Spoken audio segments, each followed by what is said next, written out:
पानी पानी सारी सारी सारी निशा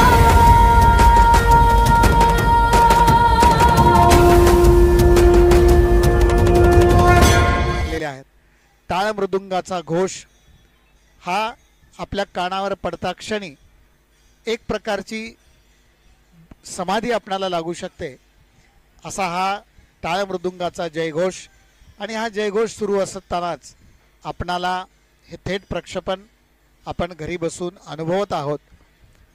वारकरी म्हटलं की ज्ञानोबा तुकोबा यांच्यावरती निष्ठा असणारे संपूर्ण महाराष्ट्रभर पसरलेलं वारकऱ्यांचं जे काही मांदियाळी आहे ती आता आजच्या दिवशी प्रस्थान करणार आहे। काल जगद्गुरू तुकोबरायांच्या पालखीचं प्रस्थान झालं आणि तिथीप्रमाणे ज्येष्ठ वद्य अष्टमी म्हणजे आजच्या दिवशी संत सम्राट ज्ञानोबरायांच्या पालखी प्रस्थानाचं थेट प्रक्षेपण आपण पाहतो आहोत। मी मगाशी उल्लेख केला की पहिल्यांदाच पालखी नेण्याचा मान, पालखी नेण्याचं जे श्रेय जातं ते संत तुकाराम महाराजांच्या कनिष्ठ चिरंजीव तपोनिधी नारायण महाराजांना। आणि यावरती अधिक अधिकारवाणीनं बोलण्यासाठी हरिभक्तपरायण उमेश महाराज माझ्या समवेत आहेत।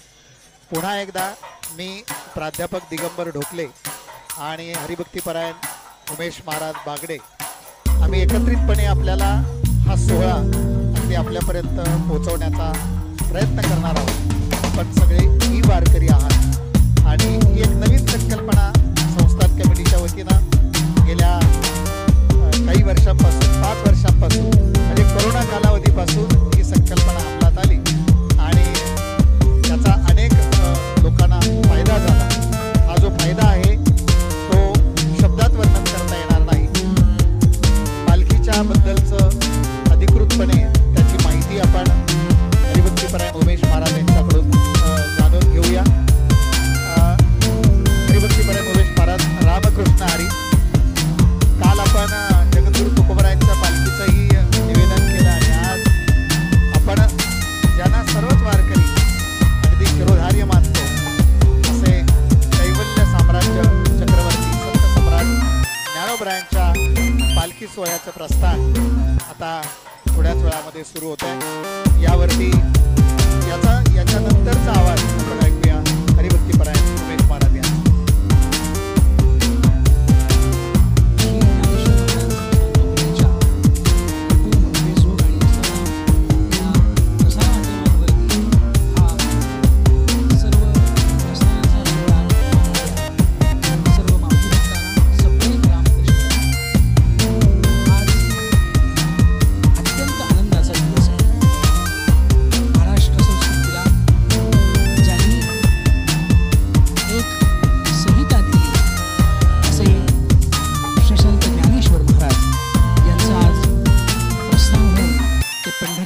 पंढरपूरकडे वाटचाल करणार आहेत। आज अष्टमीचा दिवस आहे आणि आज योगायोगाने गुरुवार हा पवित्र दिवस आलेला आहे। ज्ञानेश्वर महाराजांच्या एकूण चरित्र आपण जर का बघितलं तर त्यात ज्ञानेश्वर महाराजांचा जन्मदिवस सुद्धा गुरुवार आहे आणि ज्ञानेश्वर महाराजांनी ज्या दिवशी समाधी घेतली तो दिवसही गुरुवार आहे। जगद्गुरू तुकाराम महाराजांना जो गुरुमंत्र मिळाला तोही याच दिवशी मिळाला। आपली ही जी एकूण वारकरी परंपरा आहे किंवा आपलं हे वारकरी आध्यात्मिक धन आहे तर ते गुरुला शिरोधार्य मानणार आहे। आणि आजचा हा पवित्र पावन दिवस योग असा की आज नित्य गुरुवाराची पालखी सुद्धा आहे। दर गुरुवारी ज्ञानेश्वर महाराजांच्या देऊळवाड्यामध्ये मोठ्या श्रद्धेने गुरुवाराच्या पालखीची प्रदक्षिणा होते। अनेक वारकरी साधक या गुरुवाराच्या पालखीमध्ये दर गुरुवारी सहभागी होतात आणि माऊलींच्या समवेत भक्तिसुखाचा आनंद घेतात। महाराष्ट्राचं लक्ष आज ज्ञानेश्वर महाराजांच्या प्रस्थानाकडे लागून आहे। ज्ञानेश्वर महाराजांचं जे कर्तृत्व आणि व्यक्तित्व जे आहे तर ते महाराष्ट्राला समृद्ध करणार आहे। आणि म्हणूनच की ज्ञानेश्वर महाराजांच्या ठिकाणी असणारी जी लोककळवळ्याची भूमिका आहे, त्यातून ज्ञानेश्वर महाराजांनी गीतेवरती भाष्य केलं आणि ते भाष्य करत असताना भाष्य आपल्या मराठी भाषेमध्ये केलं, मराठी बोलीमध्ये केलं. मराठी मनाला, मराठी समाजाला अध्यात्मविद्येचं दालन ज्ञानेश्वर महाराजांनी 12व्या शतकामध्ये खुलं केलं.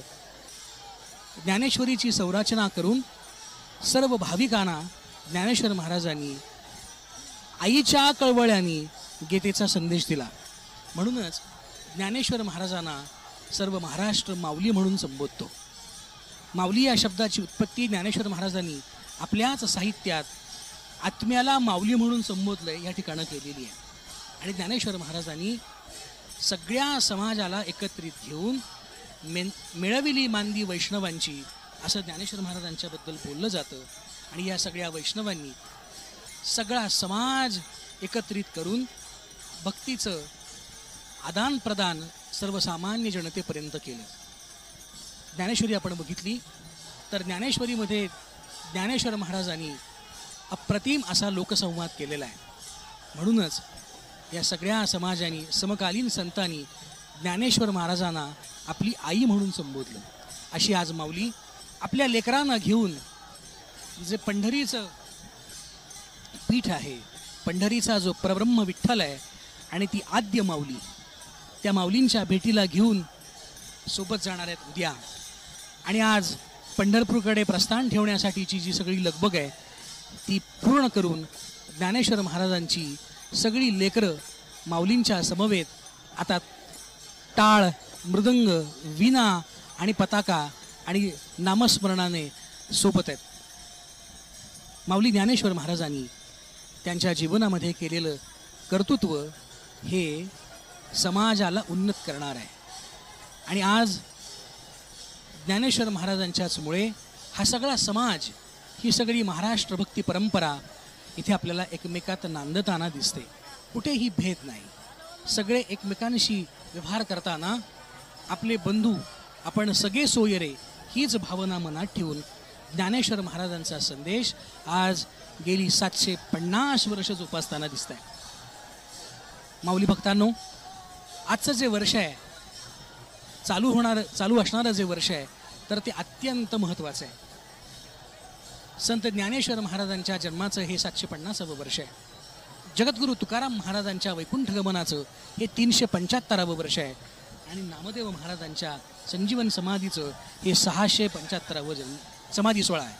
म्हणजे भक्ती, ज्ञान आणि वैराग्य ह्या तिघांचाही हा सोहळा महाराष्ट्र मोठ्या आनंदाने आदरणीय दिगंबर महाराज या ठिकाणी सोहळा साजरा करतोय.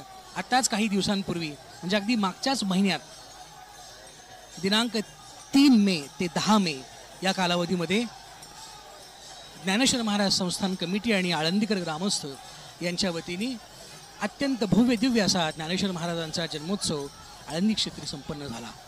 त्यात महाराष्ट्रातील लाखो भाविक सहभागी झाले आणि अत्यंत कमी कालावधीमध्ये इथे माऊलींचा जन्मोत्सव, माऊलींचा जयंती उत्सव साजरा होतोय म्हणून सगळ्या महाराष्ट्राची पावलं आळंदीकडे वळाली आणि तोबा गर्दी माऊलींच्या जन्मोत्सवाला या ठिकाणी केलेली आहे.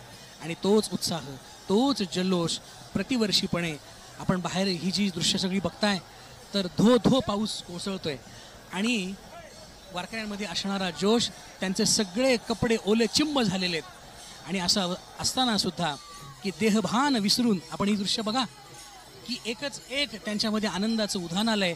आणि माऊलींच्या भक्तीमध्ये, माऊलींच्या नामस्मरणामध्ये ही सगळी वारकरी मंडळी तल्लीन झालेली आहेत. आणि वरून राजा त्यांना साथ देतोय, त्यामुळे त्यांच्या भक्तीला अजूनच एक प्रकारची धार प्राप्त झालेली आहे.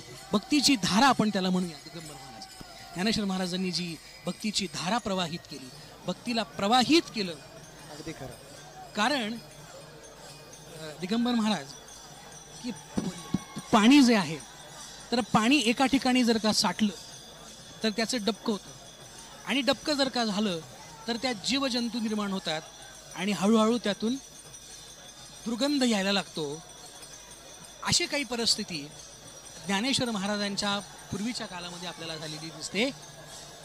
ज्ञानेश्वर महाराजांनी हे सगळं अध्यात्म स्वतःमध्ये साठवून त्या सगळ्या अध्यात्म गंगेला प्रवाहित केलं.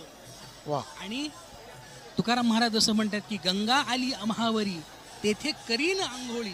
तशा पद्धतीने ज्ञानाची भक्तीची गंगा ज्ञानेश्वर महाराजांनी ह्याच पवित्र ज्ञानेश्वरी आळंदी क्षेत्रामध्ये नेवासा क्षेत्रामधून ज्ञानेश्वरीच्या रूपाने त्यांनी प्रवाहित केली.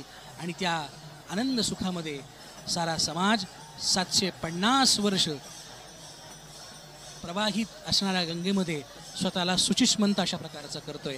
आणि ही सगळी भक्त भाविक मंडळी त्या सुचित्वानी ज्ञानेश्वर महाराजांचं भक्तिपूर्ण अंतःकरणाने नामस्मरण करीत वरुण राजाला आपल्या कवेत साठवत आता आम्ही तुझी तमा बाळगणार नाही. त्या पद्धतीने ज्ञानेश्वर महाराजांच्या भक्तीमध्ये ते ज्ञानेश्वर महाराजमय झालेले आहेत. ही सगळी दृश्य आपण या ठिकाणी बघतो आहोत. आणि ज्ञानेश्वर महाराज संस्थान कमिटीने आपल्याला ही सगळी व्यवस्था आपल्या घर बसल्या करून दिलेली आहे. मगाशी दिगंबर महाराज असं म्हणाले की आपण सगळे ई वारकरी आहोत. तर त्यामुळे आपण ज्या ठिकाणी आहात जिथे बसलेला आहात त्या ठिकाणी बसून नामस्मरण करत करत ज्ञानेश्वर महाराजांचं स्मरण करत करत आपण ह्या प्रस्थान सोहळ्यामध्ये सहभागी होऊयात. एकदा दिगंबर महाराजांनी मी त्याची सुरुवात मोठ्या प्रेमाने करतो. प्रस्थान सुरू झालेलं आहे. एकदा आपण जिथे बसलेला आहात तिथे ज्ञानेश्वर महाराजांची मूर्ती समोर ठेवून ज्ञानेश्वर महाराजांना समोर ठेवून मोठी जयघोषणा करूयात.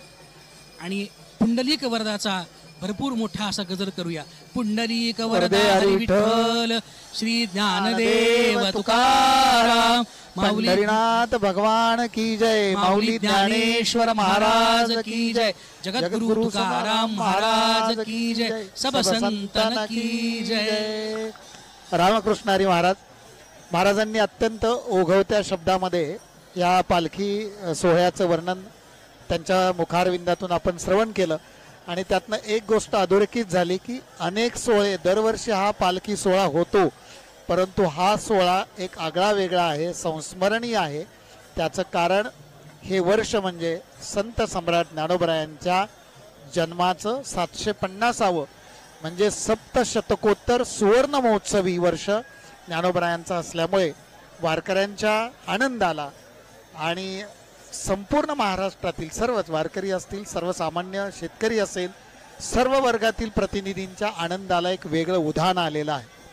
आता आपण पाहिलं की वरुण राजा वर्षाव करतोय, परंतु वारकऱ्यांच्या आनंदाला तो थांबवत नाही, तर उलट त्याला अधिक एक प्रकारे त्याला उधाण येते. कोणत्याही गोष्टीमध्ये ओलावा असला महाराज तर ओलावा असेल तर त्याला अधिक एक वेगळं स्वरूप प्राप्त होतं. आणि इथे वरुण राजाने या भक्ती रसामध्ये आपला रस ओतून सगळ्या वारकऱ्यांना एक प्रकारे भावनेचा भक्तीचा ओलावा प्रदान केलेला आहे. आणि त्यामुळं आज आपण पाहतोय की मृदंग वाजवत असताना बघा तुम्ही वारकऱ्यांच्या खांद्यावरती उभं राहून हा पखवाज वारकरी वाजवत असताना तो ध्वनी आपल्यापर्यंत येतोय आणि थेट माऊलींच्या त्या संजीवन समाधीच्या तिथपर्यंत तो ध्वनी जाऊन पोचतो. आणि मग एक नाद ब्रह्म आपल्याला वारकरी संप्रदायामध्ये पाहायला मिळतं. टाळांचा गजर आहे, मृदंग आहे आणि वारकऱ्यांच्या टाळीचा हा एकत्रित सम्यक समन्वय आपल्याला या ठिकाणी पाहायला मिळतो. अजून एक मगाशी मुद्दा महाराजांनी आपल्या पुढे मांडला की हा सगळा सोहळा साजरा होत असताना संत सम्राट ज्ञानोबराय यांनी अलंकापुरीमध्ये आपला संजीवन समाधी घेतल्यामुळे हे अलंकापुरी म्हणजे ज्ञानपीठ झालेलं आहे. आणि यावर्षी सोहळ्याचे जे प्रमुख आहेत भावार्थ हरिभक्तीपरायण भावार्थजी देखणे यांचे पिताश्री रामचंद्रजी देखणे यांच्या मुखारविंदातून श्रवण केलेलं आहे की आळंदी हे ज्ञानपीठ आहे, पंढरपूर हे योगपीठ आहे. म्हणजे सुरुवात ज्ञानपीठापासून आणि वारीची समाप्ती जी होते ती योगपीठापर्यंत. पण आदरणीय उमेश महाराज मधला प्रवासाला आपण प्रेमपीठ म्हणू शकतो. म्हणून ज्ञानपीठाचा प्रवास योगपीठापर्यंत व्हाया म्हणजे च्या मार्गे प्रेमपीठाच्या द्वारे हा होतो. आणि हे प्रेमपीठ म्हणजे वारकरी आहे. आणि वारकरी म्हटलं की एक वेगळी अंतकरणामध्ये भावना प्रत्येकाच्या निर्माण होते. वारीमध्ये आपल्याला ऐक्याचं, समन्वयाचं, समतेचं, बंधुत्वाचं आणि सगळ्यात महत्त्वाचं वारकरी संप्रदायाला शिरोधारी असणारं अद्वैत तत्वज्ञान, त्याचा मूर्तिमंत जर आपल्याला रूप त्याचं बघायचं असेल तर वारीमध्ये आपल्याला बघायला मिळतं. वारीमध्ये स्त्री पुरुष असा भेद राहत नाही. वारीमध्ये कुठल्याही प्रकारच्या जातीच्या भेदाच्या भिंती ओलांडून स्त्री पुरुष एकत्रितपणे या सोहळ्याचा आनंद घेत असतात. फुगडी हा एक वारकरी संप्रदायाचा किंवा वारीमधला किंवा किंबहुना पालखी सोहळ्यामधला एक अविभाज्य घटक आहे. अनेक प्रकारचे खेळ वारीमध्ये खेळले जातात, परंतु फुगडी ही दोघांच्या मध्ये जरी खेळली असली तरी दोघं ज्या बंधाने जोडलेले आहेत तो बंध भक्तीचा आहे. तो जो बंध आहे तो अद्वैत आहे. म्हणजे खेळणारे दोघं जण आहेत, पण एकरूप होऊन, माऊली रूप होऊन हे त्या ठिकाणी खेळत असतात. प्रस्थान म्हटलं, महाराजांना मी थोडंसं यावरती भाष्य करायला नंतर विनंती करेल.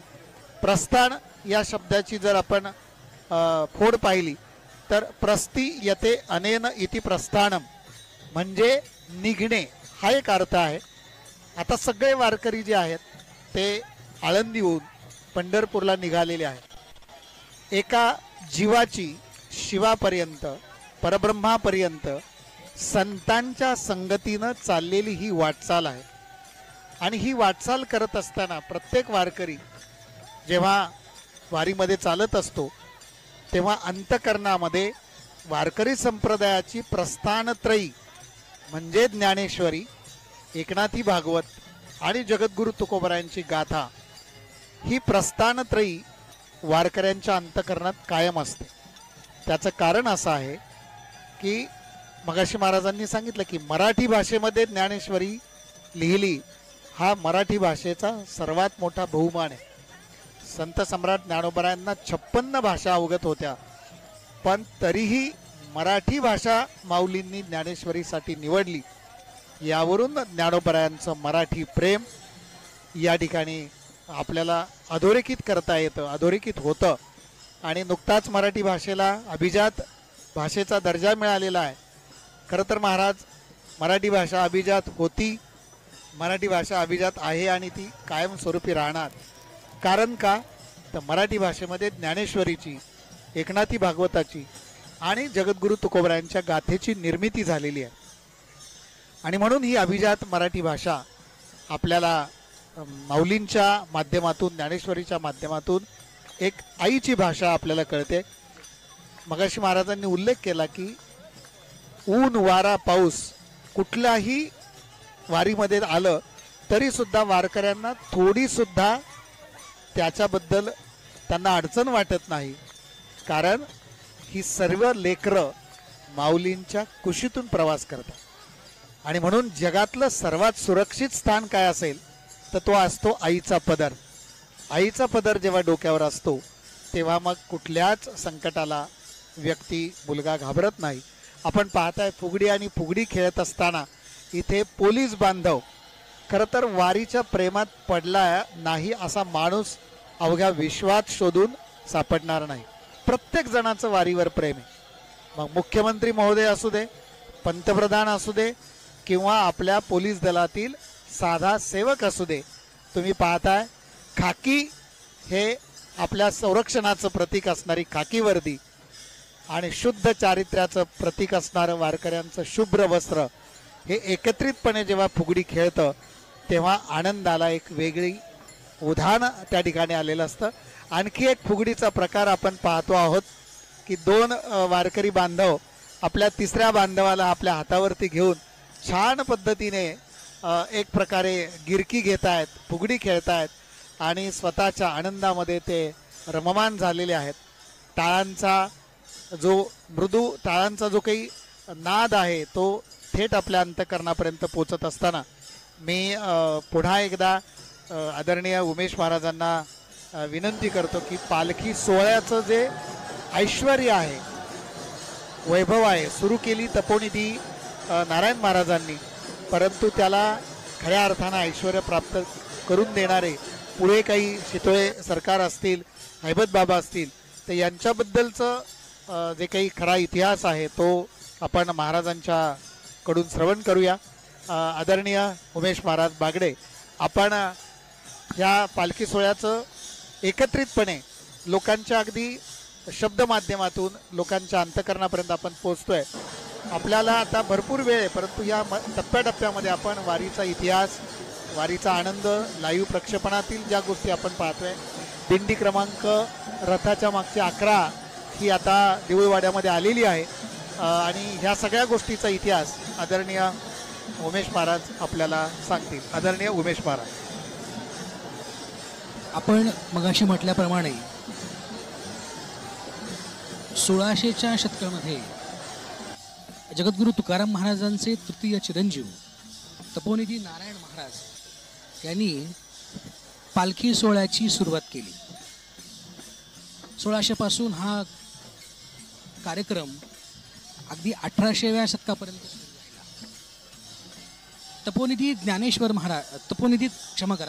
तपोनिधी नारायण महाराज हे जगद्गुरू तुकाराम महाराजांचे पुत्र आहेत आणि स्वतः जगद्गुरू तुकाराम महाराज हे निष्ठेने पंढरपूरची वारी करणारे आहेत.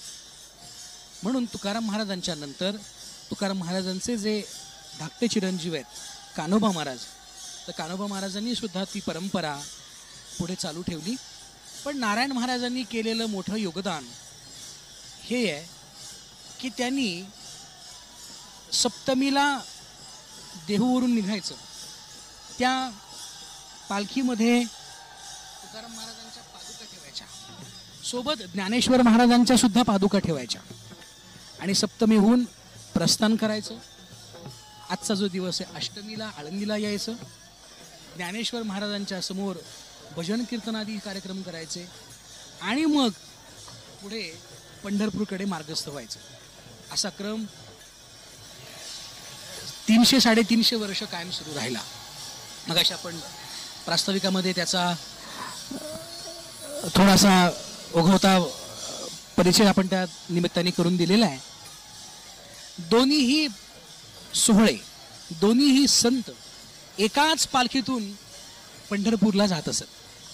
पण पुढे कालोघामध्ये काही खाजगी वाटाघाटींमुळे दोन पालखी सोहळ्यां त्याचे निर्माण झाले. देहूकर मंडळी जी आहेत तर त्यांच्याकडून तुकाराम महाराजांचा पालखी सोहळा सुरू झाला आणि देहूवरून जाणारे आणि नारायण महाराजांच्या सोबत असणारे समकालीन श्रीगुरू हैबत बाबा महाराज हे अत्यंत निष्ठेने वारी करणारे होते. त्यांचा इतिहास आपण पुढच्या काही टप्प्यात बघणार.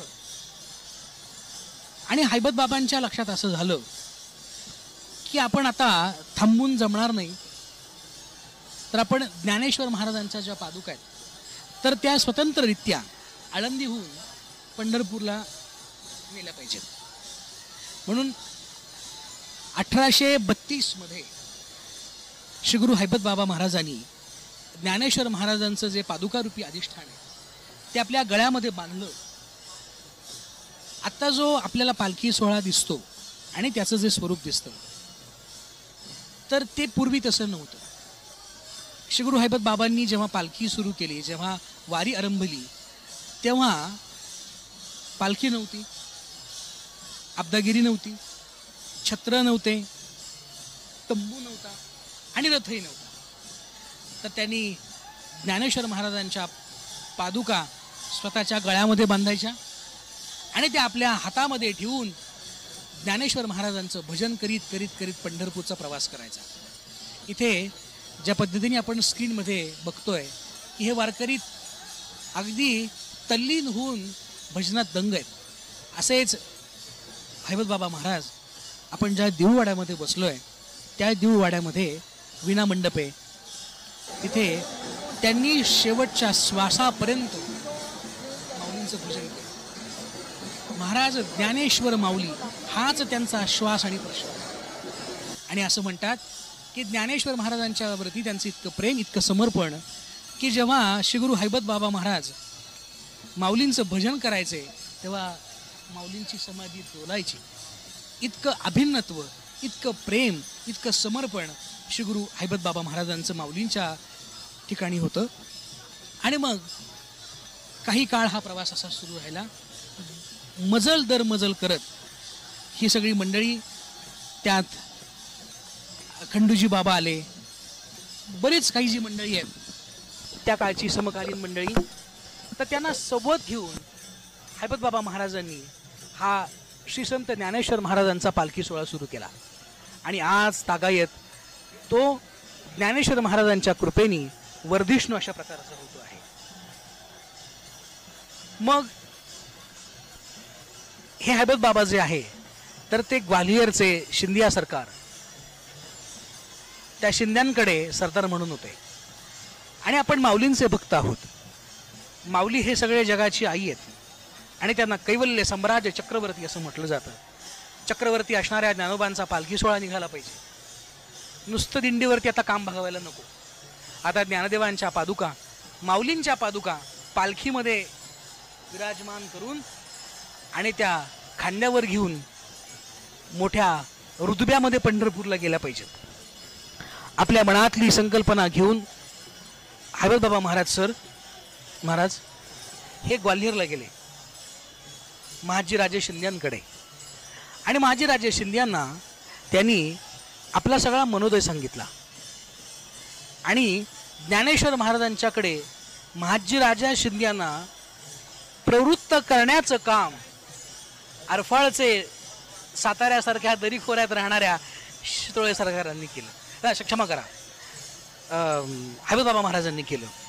आणि मग याची संरचना काय असते, काय वारीचा सगळा प्रकार असतो, तर हा सगळा त्यांनी समजून घेऊन त्यासाठी राजा ज्या पद्धतीने स्वारी ठेवतो तशा पद्धतीने आखणी करून अंकलीचे जे त्यांचे सरदार म्हणून जे होते शितोळे सरकार, त्या शितोळे सरकारांना काही आदेश दिले.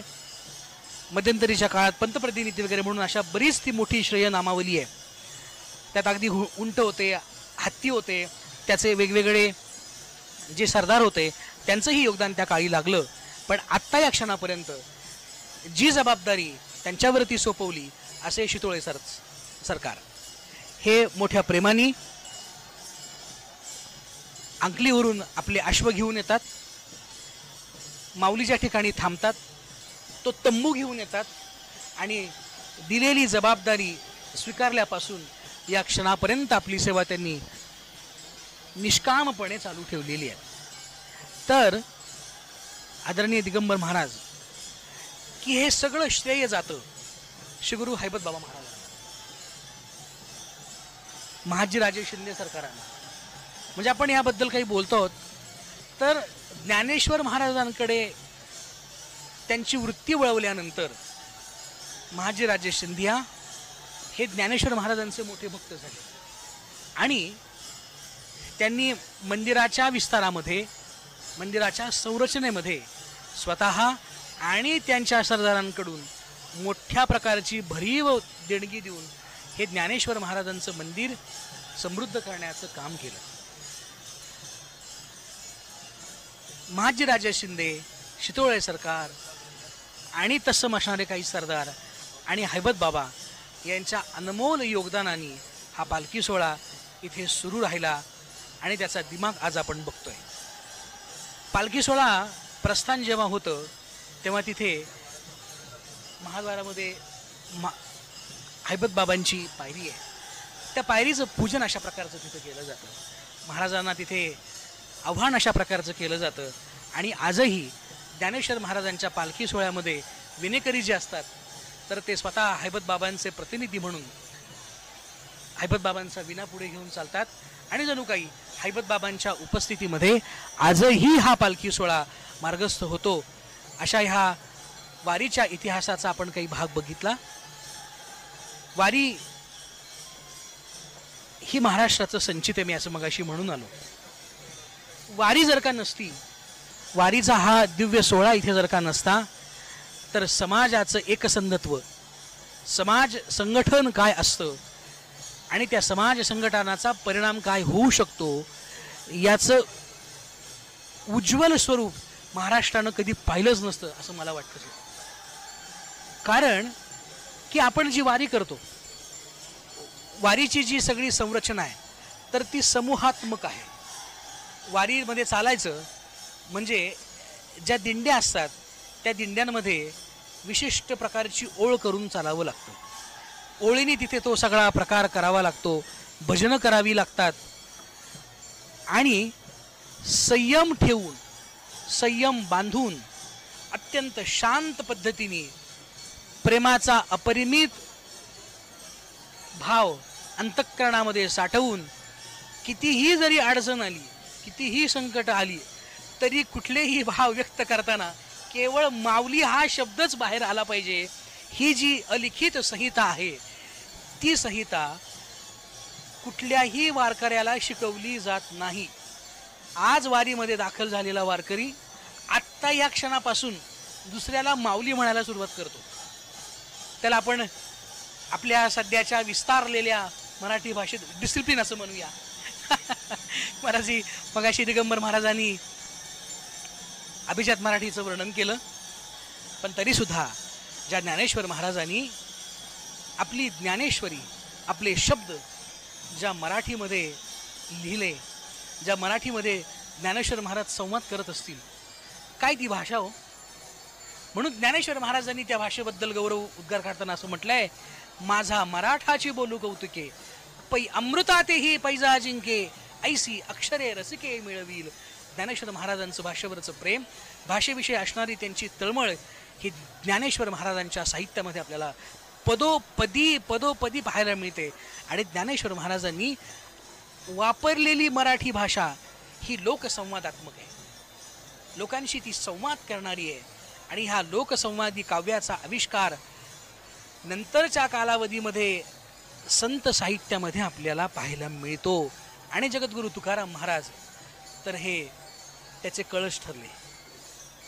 जगद्गुरू तुकाराम महाराजांचे अभंग वाचताना तुकाराम महाराजांशी संवाद केल्याचा आपल्याला भास होतो.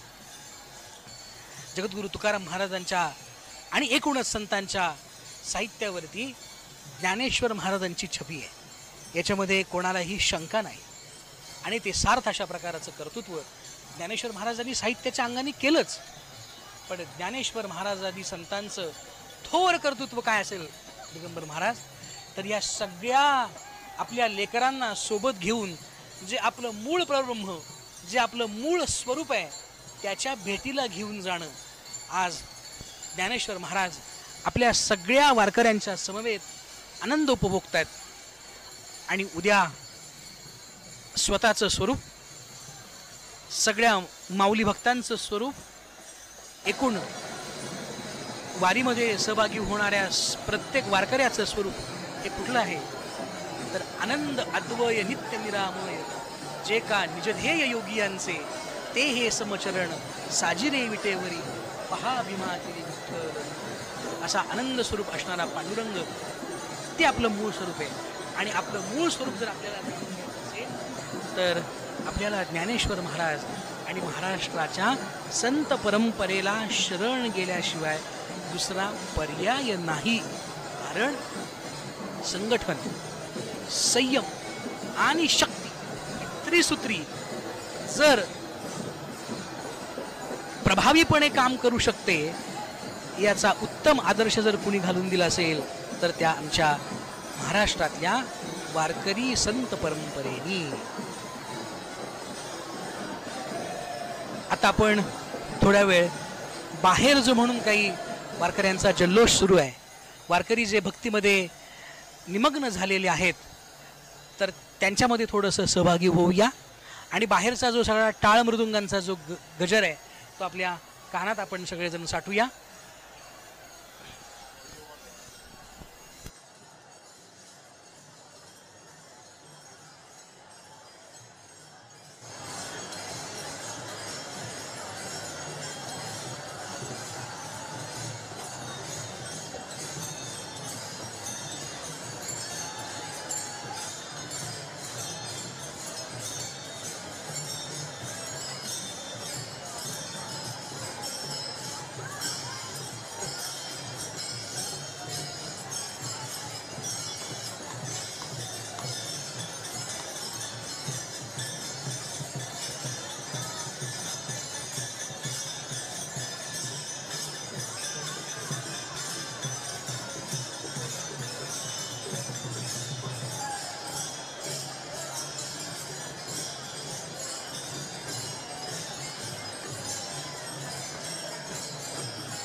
वारकऱ्यांमध्ये आता आपण सहभागी होऊन आलेला आहात. देऊळवाड्यामध्ये वारकरी ज्या पद्धतीने माऊलीमय झालेले आहेत, सर्वजण फुगड्या घालतायत. इकडे गळ्यामध्ये टाळ घेऊन नामस्मरणाचा एकच एक जल्लोष सुरू आहे. इथे सुंदर अशा प्रकारची फुगडी या वारकरी मंडळींनी घातलेली आहे. स्त्री आणि पुरुष तिथे कुठल्याही प्रकारच्या वयाचं भान नाही. तिथे केवळ माऊली हाच शब्द प्रेमाने उच्चारला जातो आणि माऊली ह्याच दृष्टिक्षेपातून सर्वांवरती समकक्ष प्रेम केलं जातं. अशी म्हणजे ही आपली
ज्ञानेश्वरीचा समारोप करताना हे धर्मकीर्तन जे सिद्धीला नेलंय तर स्वतःकडे पायी कप्पन घेऊन ते निवृत्तीनाथ महाराजांच्या कृपेने सिद्ध झालं. आणि एका उवीमध्ये स्वतःचा परिचय देताना ज्ञानेश्वर महाराज म्हणतात, मी कोण आहे तर निवृत्तीनाथ सुतू, मी निवृत्तीनाथांचं सूत आहे. निवृत्तीनाथ हेच माझे वडील आहेत, निवृत्तीनाथ हेच माझे आई आहे. अशा प्रकारचा दाखला ज्ञानेश्वर महाराजांनी ज्ञानेश्वरीच्या शेवटच्या 18व्या अध्यायामध्ये दिलेला आपल्याला सापडतो. आणि ज्ञानेश्वर महाराजांनी आपल्या वडील बंधूंकडून दीक्षा प्राप्त करून घेतल्यानंतर ज्ञानेश्वर महाराजांच्या आध्यात्मिक गुरुपदावरती त्यांचे बंधू जाऊन भेटले आणि त्यांनी ज्ञानेश्वर महाराजांना पारमार्थिक मार्गदर्शन करून ज्ञानेश्वर महाराजांच्या परमार्थाच्या वाटचालीला सुरुवात केली. ज्ञानेश्वर महाराज म्हणतात की मला निवृत्तीनाथ महाराजांनी पंढरपूरच्या वारीला नेलं. महाराजांचे आपण काही शब्द ऐकूयात. ज्ञानेश्वर महाराज असं म्हणतात, साधू संत मायबाप तीही केले कृपादान, पंढरीये यात्रे नेले घडले चंद्रभागे स्नान. पुंडलिक वैद्यराजे पूर्वी साधियले साधन, वैकुंठीचे मूळ पीठ डोळा घातले अंजन. कृष्णांजन एक वेळा डोळा घातिला आढळ, तिमीर दुःख गेले फिटले भ्रांती पडळ. श्री गुरु निवृत्ती राये मार्ग दाखविला सोज्वळ, बाप रखुमा देवी वरू विठ्ठल दिनांचा दयाळ.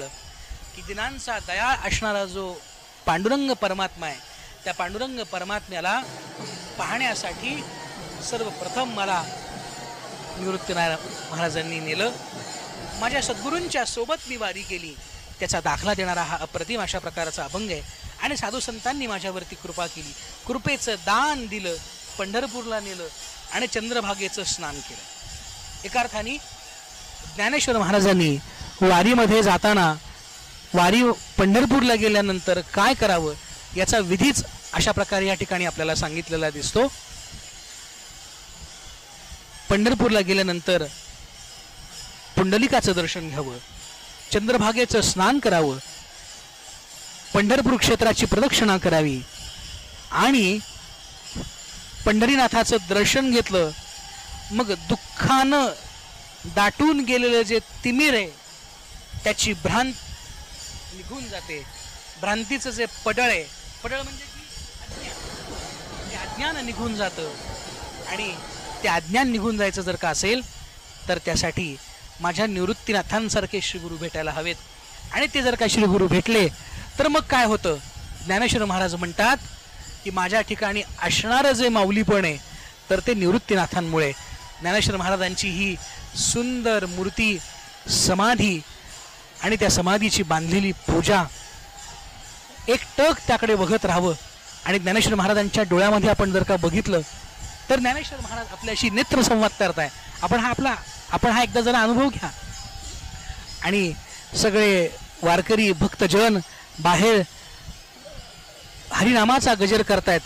त्याचं एक वेगळं समाधान ज्ञानेश्वर महाराजांच्या मुखावरती आपल्याला दिसतंय.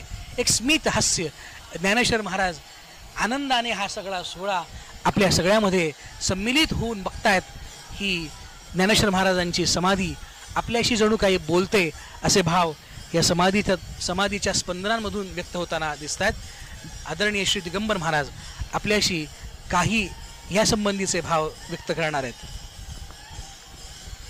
रामकृष्ण हरी महाराज, आपण वारीचा उल्लेख करताना संत सम्राट ज्ञानोबरायांनी वारी त्यांच्या बंधूंसमवेत म्हणजे त्यांच्या गुरुस्थानी असणारे संत निवृत्तीनाथ यांच्या समवेत केली. पण त्याच्याही अगोदर विठ्ठलपंत आणि रुक्माई आईसाहेब याही वारीला जात. याचा अर्थ वारीची परंपरा ही खूप अनादी कालापासून आहे.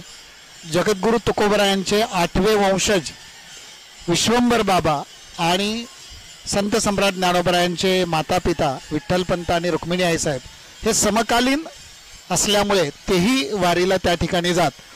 पण मला या ठिकाणी आपल्या वारकऱ्यांना असं सांगायचं आहे की पहिले वारकरी जर या विश्वाचे कोण असतील तर ते भगवान शिव आहेत. आणि म्हणून भगवान शिवांना आद्य वारकरी असं संबोधलं जातं. आणि वारीला जाताना कुटुंबासहित जावं म्हणून एकटे भगवान शिव नाही गेले तर पार्वती आईसाहेब पण बरोबर होत्या, चिरंजीव गणपती बाप्पा पण होते, वाहन नंदी सुद्धा होतं. आपण जर पंढरपूरला गेलात तर गणपती आपल्याला बाहेर थांबलेले दिसतील. कारण बऱ्याच वेळेला मोठी माणसं आत जाताना लहान मुलांना गर्दीमध्ये नेलं जात नाही. आणि मग गर्दीमध्ये नेलं जात नसल्यामुळे कदाचित गणपती बाप्पांना थोडंसं बाहेर थांबवलं असेल. आईसाहेब ज्या आहेत त्या करमाळ्यातच थांबल्या. कारण बऱ्याच वेळेला वारीमध्ये पत्नी थकली तर त्या करमाळ्यात थांबलेल्या आहेत. नंदी जो आहे तो हनुमंत मंदिराच्या तिथे आहे.